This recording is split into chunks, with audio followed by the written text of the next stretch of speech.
Hello guys, welcome on your YouTube channel Competition. Competition nowadays provide question of confusion examination hall series.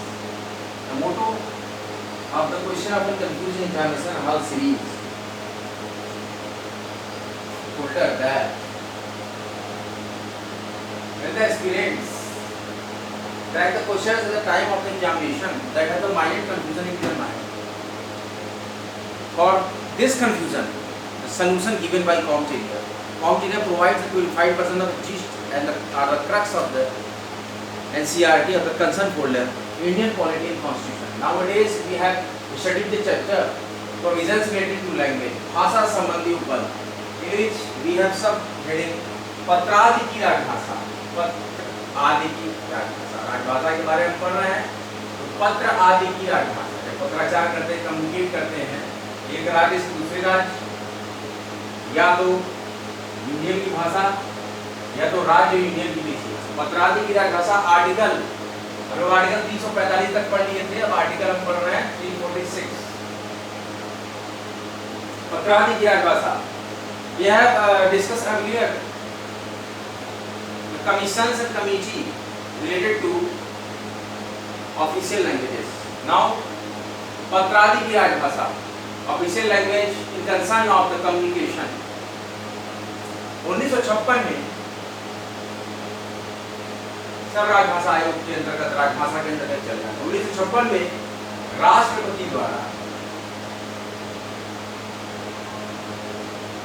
1956 में राष्ट्रपति द्वारा बीजी खरे, ध्यान दीजिएगा, राष्ट्रपति द्वारा बीजी खेर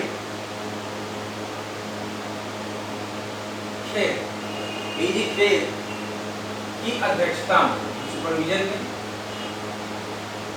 एक कमेटी गठित करेंगे की अध्यक्षता में। 1956 में राष्ट्रपति द्वारा बीजी खेर की अध्यक्षता में एक आयोग का गठन किया गया।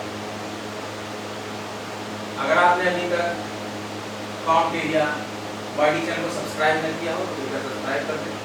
एक आयोग का गठन किया गया 1956 में राष्ट्रपति द्वारा बीजी खेर की अध्यक्षता में एक आयोग का गठन किया गया। इस आयोग में the establishment of a commission supervision with B.G. Kher. The president had appointed B.G. Kher as the supremo of a commission in 1956. This commission, इस आयोग ने 1956 में, इस आयोग ने 1956 में, देखिए हम बहुत तेजी से अध्ययन नहीं करेंगे, आपको पूरा जीस्ट को और क्रक्स को एब्जॉर्ब करना है। समय भले ही कितना भी लग जाए, लेकिन हम अपने संकल्प को, हम अपने लक्ष्य को इतने हल्के में नहीं खत्म करेंगे। तो हम एक एक पॉइंट को बहुत ही मजबूती से पढ़ेंगे और ज्यादा से ज्यादा पढ़ेंगे। बीजी खेर के आयोग ने 1956 में राष्ट्रपति को अपनी रिपोर्ट सौंपी। राष्ट्रपति को अपनी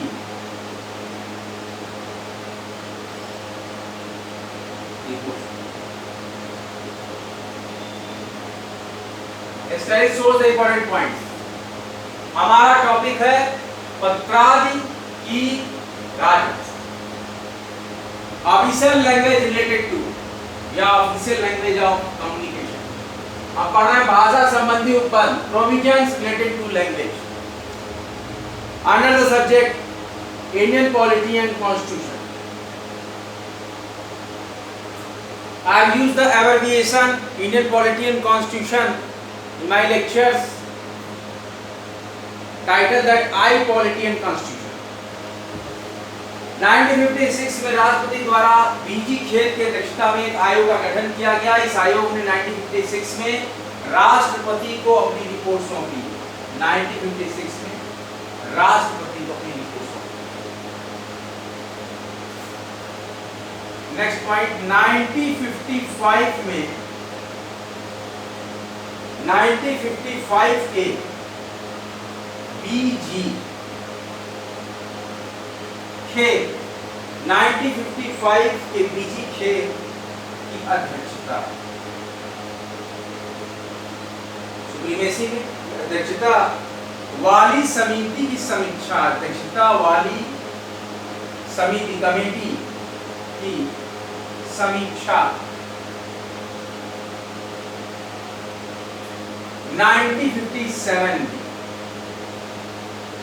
किसने किया? बहुत ही चर्चित हस्ती गोविंद पंडित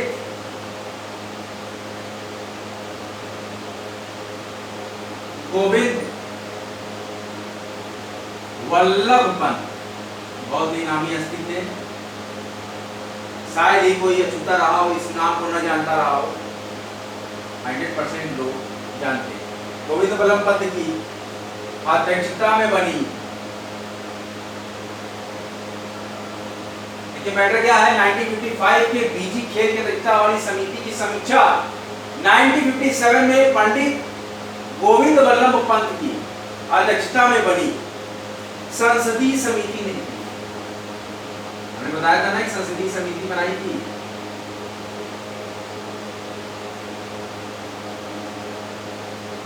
एक समिति की समीक्षा दूसरी समिति के अध्यक्ष करता।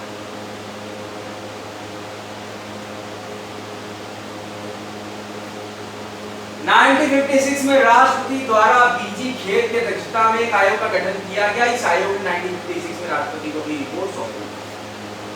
1955 के बीजी खेल की अध्यक्षता वाली समिति की समीक्षा 1957 में पंडित गोविंद वल्लभ पंत की अध्यक्षता में बनी संसदीय समिति ने की।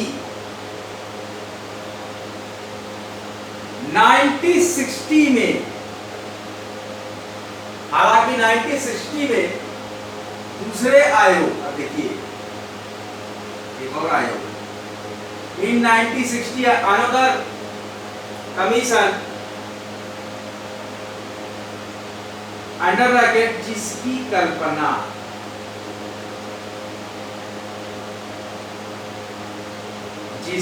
कल्पना संविधान कॉन्स्टिट्यूशन, ध्यान दीजिएगा,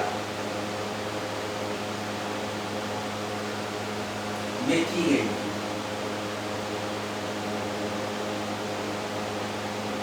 कौन सी समिति? 1960 में दूसरे आयोग,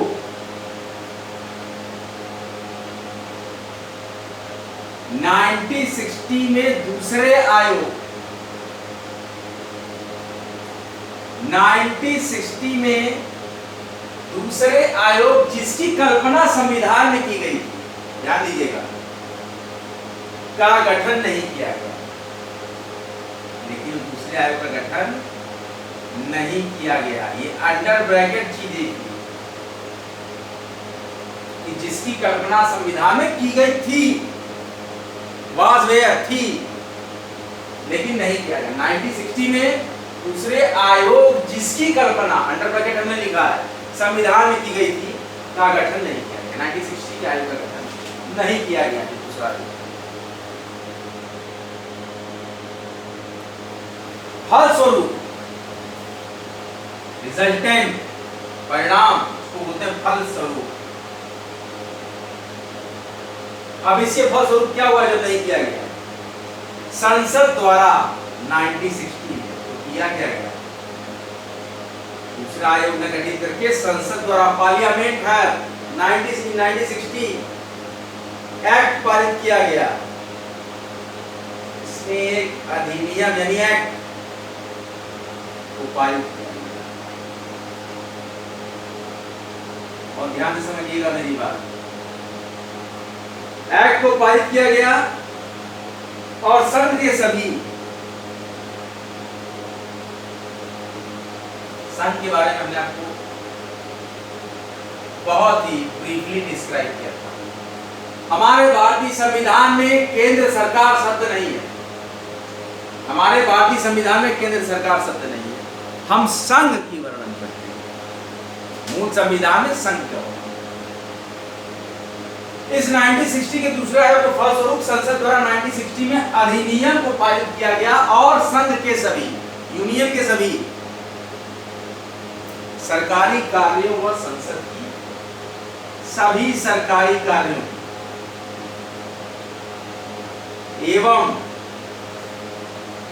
संसद की कार्रवाई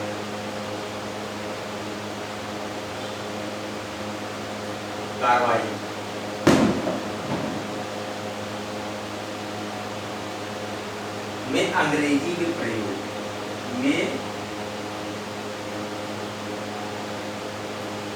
अंग्रेजी के प्रयोग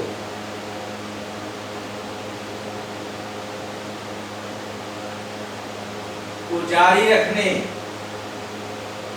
अंग्रेजी का प्रयोग करिए, अंग्रेजी के प्रयोग को जारी रखने के साथ ही साथ, मतलब साथ में भी हिंदी के साथ ही अंग्रेजी का प्रयोग जारी रखने के साथ ही हिंदी के प्रयोग का उत्पन्न किया गया। हिंदी के प्रयोग का उत्पन्न, प्रोविजन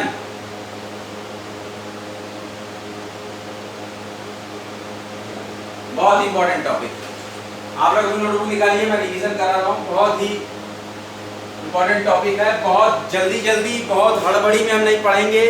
हम एक एक कॉन्सेप्ट को क्लियर करेंगे। हर एक संघ को, हर एक आयोग को, हर एक कमीशन को, हर एक समिति को, हर एक कमेटी को, हर एक अधिनियम को, हर एक एक्ट को बहुत ही ब्रीफली एब्जॉर्ब करेंगे। उसके हर एक नॉलेज का जूस और कलेक्शन हम अपनी कॉपी करेंगे।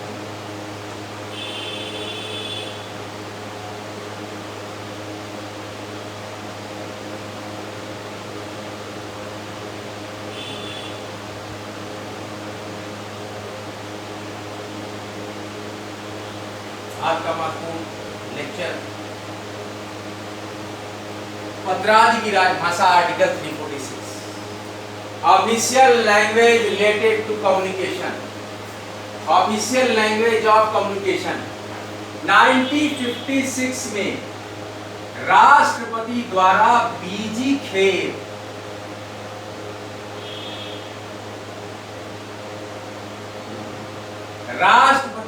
बीजी खेल की अध्यक्षता में एक आयोग का गठन किया गया। इस आयोग ने 1956 में राष्ट्रपति को अपनी रिपोर्ट सौंपी। 1955 के बीजी खेल की अध्यक्षता वाली समिति की समीक्षा 1957 में पंडित गोविंद वल्लभ पंत की अध्यक्षता में बनी संसदीय समिति ने की। और 1960 में दूसरे आयोग, जिसकी कल्पना संविधान में की गई थी, इसका गठन नहीं किया गया। फलस्वरूप संसद द्वारा 1960 में अधिनियम को पारित किया गया और संघ के सभी सरकारी कार्यों और संसद की कार्रवाई में अंग्रेजी के प्रयोग, कौन सा? अंग्रेजी के प्रयोग तो जारी रखने के साथ ही हिंदी के प्रयोग का उपबंध किया गया। हिंदी के प्रयोग का उपबंध किया गया। ध्यान दीजिएगा।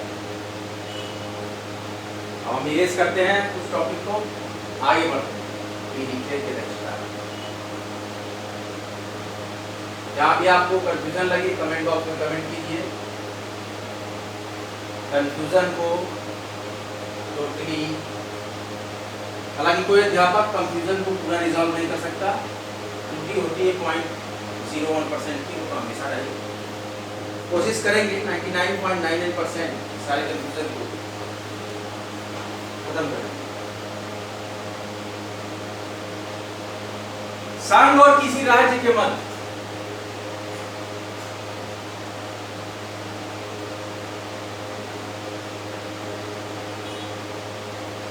संघ और किसी राज्य के बीच अथवा दो राज्यों, संघ या राज्यों के बीच या दो राज्यों के मध्य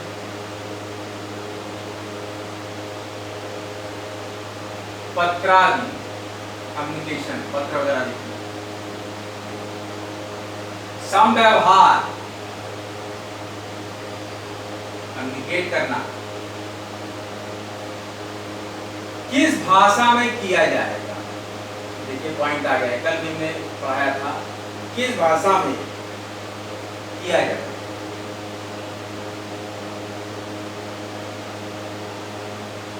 बड़ा प्रश्न था लेकिन है सॉल्यूशन। इसके बारे में उपबंध provisions related to such topic, इसके बारे में उपबंध यानी प्रोविजन भारतीय संविधान के अनुच्छेद आर्टिकल 346 ऑफ इंडियन कॉन्स्टिट्यूशन, भारतीय संविधान के अनुच्छेद 346 ये दिया गया। यही हमारा आज का टॉपिक।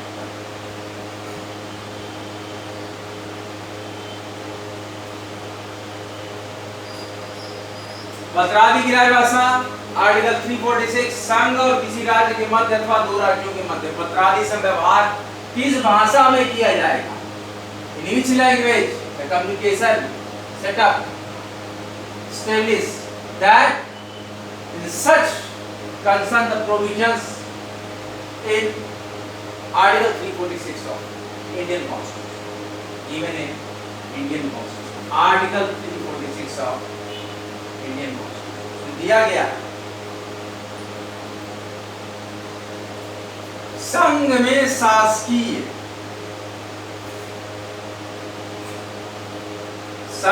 शासकीय प्रयोजनों जो गवर्नमेंटल काम होता है, प्रोविजन होता है, संघ में शासकीय प्रयोजनों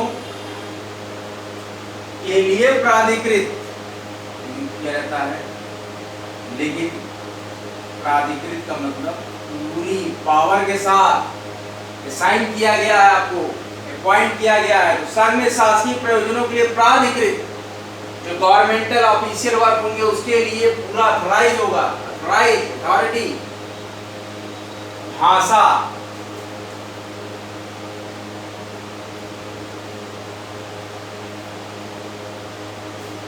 ही एक राज्य और दूसरे राज्य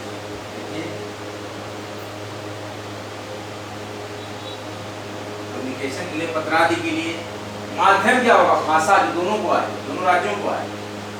प्राधिकृत भाषा ही एक राज्य और दूसरे राज्य या संघ और राज्य के बीच, देखिए कहीं केंद्र का वर्णन नहीं है,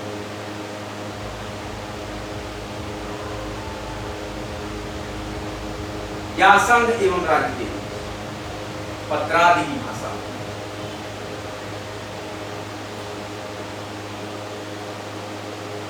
कम्युनिकेट करेंगे।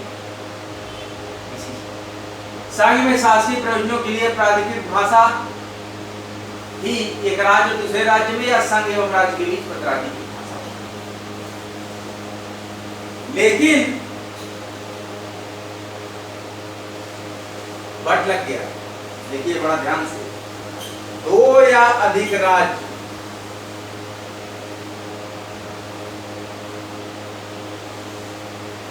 लेकिन दो या अधिक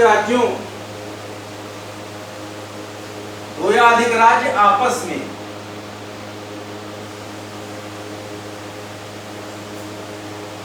करार करके डील कर लिए। हम तमिल में बतियाएंगे, हम हिंदी में बात करेंगे, हम अंग्रेजी में बात करेंगे, हम असमी में बात करेंगे, मीजो भाषा में बात करेंगे। संघ में शासकीय प्रयोजनों के लिए, देखिए ध्यान दीजिए पॉइंट, शासकीय प्रयोजनों के लिए प्राधिकृत भाषा, पूरा मैं सर्कल कर रहा हूं, जो अथराइज एक राज्य और दूसरे राज्य और संघ और एक राज्य, कम्युनिकेशन लैंग्वेज, यही लिखा गया कि कम्युनिकेशन लैंग्वेज होगी, इसका मतलब यही है। लेकिन दो या अधिक राज्य आपस में डील करके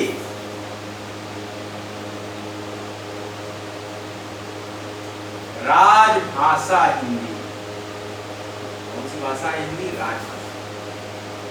दो या अधिक राज्य, दो या अधिक राज्य, देखिए कॉमा, आपस में करार कर राजभाषा हिंदी को पत्रादि की भाषा स्वीकार कर सकते। तो पत्रादि की भाषा स्वीकार कर सकते हैं। बहुत अच्छी बात है। राजभाषा में बात करनी चाहिए।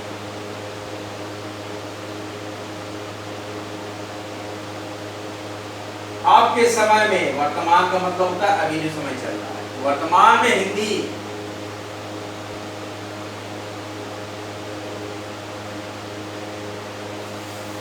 व अंग्रेजी, मतलब और अंग्रेजी, हिंदी और अंग्रेजी दोनों की बात, व एवं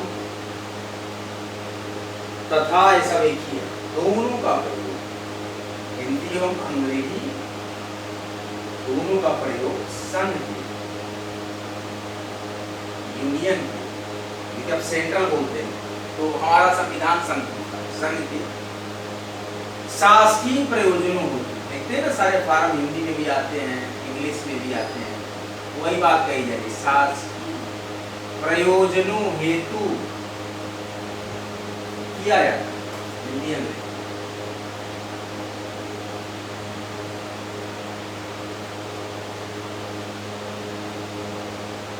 क्या होता है? शासकीय प्रयोजनों हेतु किया जाता है। बहुत ही अच्छा आज का लेक्चर रहा, समझ दे रहे हैं। भाषा संबंधी उपबंध, चैप्टर का नाम है प्रोविजन रिलेटिंग टू लैंग्वेज। हमारा आज का टॉपिक है पत्रादि की राजभाषा, आर्टिकल 346। संघ व किसी राज्य के मध्य अथवा दो राज्यों के मध्य, संघ व किसी राज्य, ठीक है, या दो राज्यों के पत्रादि संव्यवहार किस भाषा में किया जाएगा, कम्युनिकेशन, इसके बारे में उपबंध है, प्रोविजन, भारत के संविधान के आर्टिकल 346 में उपबंध किया है। प्रोविजन, कंफ्यूज मत होइए, इसको बोलते हैं प्रोविजन, उपबंध। प्रोविजन कहाँ है? In article 346 of Indian constitution given. अगला इंपॉर्टेंट पॉइंट का, संघ में शासकीय प्रयोजनों के लिए प्राधिकृत भाषा, राइट लैंग्वेज, ही एक राज्य और दूसरे राज्य या तो संघ एवं राज्य के बीच कम्युनिकेटिंग लैंग्वेज होगी, पत्रादि की भाषा होगी, लेकिन कंडीशन क्या है? होगी खड़ी पाई, फुल स्टॉप। बट दो या अधिक राज्य, गौर करिए, दो या अधिक राज्य आपस में करार करके, क्या करके? डील करके। मैं देखिए हमने लिखा है करार करके, डील करके राजभाषा हिंदी को, राजभाषा हिंदी को कम्युनिकेशन की लैंग्वेज, पत्रादि की भाषा स्वीकार कर सकते हैं। और अभी एट अ प्रेजेंट टाइम जो कि हम यहाँ पर हैं, तो वर्तमान में हिंदी और अंग्रेजी, हिंदी और अंग्रेजी दोनों का प्रयोग संघ में शासकीय प्रयोजनों हेतु किया जाता है। आज का लेक्चर यहीं तक। आज का लेक्चर आपको कैसा लगा कमेंट बॉक्स में कमेंट कीजिएगा। लेक्चर अच्छा लगे लाइक कीजिएगा, शेयर कीजिएगा, नोटिफिकेशन बेल को ऑन कीजिएगा, कमेंट एरिया YT चैनल को सब्सक्राइब कीजिएगा। सभी पढ़ें, study hard and get success, study harder and harder and achieve your goal. Free education world wide के इस महत्वपूर्ण प्रोग्राम में मुफ्त शिक्षा आपके द्वार, क्या आप हैं तैयार? और हमारा महत्वपूर्ण टैगलाइन है स्टडी सिलेक्शन का। इस प्रकार से सारे एस्पिरेंट्स को, कंप्यूटर्स को, जो कि एक बहुत अच्छा मोटिवेशन आपको मिला। अभी UPSC फाइनल रिजल्ट 2022 का आया था, जिसमें कि बहुत अच्छा परचम लहराया एस्पिरेंट्स ने, कंप्यूटर्स ने, और एक नया जोश और एक नई उम्मीद सबके कंप्यूटर्स के और एस्पिरेंट्स के आंखों में दी। आप भी उसी ज्योति की तरह चमके, उसी उजाले की तरह बाहर आए और अपने भविष्य को ज्ञान में, प्रकाश में बनाएं। आपके अपने महत्वपूर्ण चैनल कॉन्फिडेंस। हमारा महत्वपूर्ण टॉपिक चल रहा है भारतीय संविधान एवं राजनीतिक व्यवस्था। इसको राज व्यवस्था टॉपिक के अंतर्गत आप लोग पढ़ रहे हैं। पूरा राज व्यवस्था है, क्वालिटी है, कॉन्स्टिट्यूशन है। Complicate, try best content provide for the candidates, aspirants, come teachers सदैव आपके साथ कंधे से कंधा मिलाकर हर कदम पर, हर क्षण पर, हर पद पर और हर एक पथ पर आपके साथ सदैव खड़ा रहेगा। आज का यह महत्वपूर्ण मोटिवेशन भी बहुत ही अच्छा रहा और लेक्चर्स के साथ साथ मोटिवेशन भी अपलोड होगा। अगला लेक्चर लेकर बहुत जल्द आपके समक्ष प्रस्तुत होते हैं। तब तक के लिए जय हिंद, जय भारत। वीडियो को लाइक करते रहें, शेयर करते रहें, कॉमचेरिया YT चैनल को सब्सक्राइब करते रहें स्टडी सिलेक्शन तक। जय हिंद, जय भारत।